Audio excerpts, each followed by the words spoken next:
Obviously, the South China Sea is a incredibly sensitive area with loads of competing claims. What is at stake here?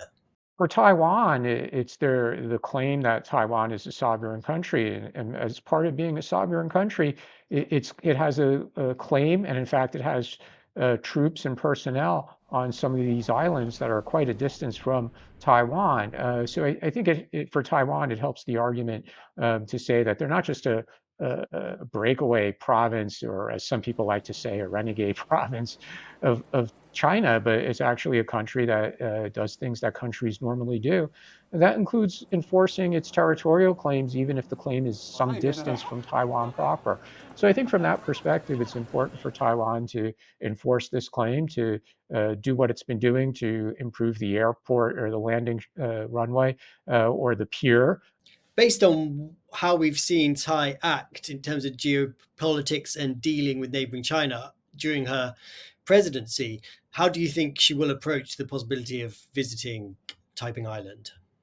So if she were to make that visit, I would expect a significant reaction from China.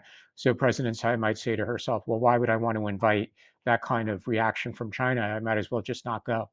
Well, the good thing is if she visits and China does engage in military exercises as a reaction, there'll be a significant support around the world for Taiwan, just as we often see.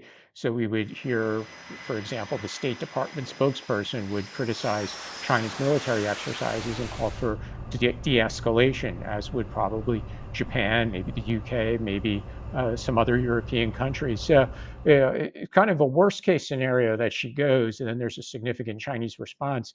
In a way, it becomes a best case scenario because then you get statements of support from the United States. Do you think it's a particularly dangerous or unstable time to be going to this part of Taiwan's territory?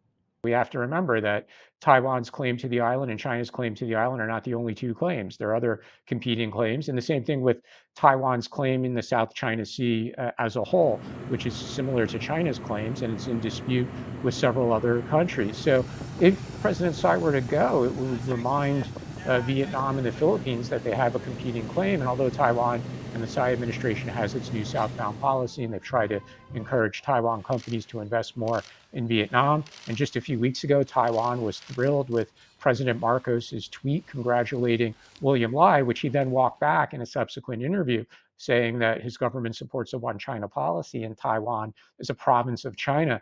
So there's a risk of damage to Taiwan's relations with not just, or the possibility of a response from China, but there's a risk of damage to relations with Vietnam and the Philippines. So again, you have to ask, why is it really, really worth it to risk damaging Taiwan's relations with the Philippines and Vietnam?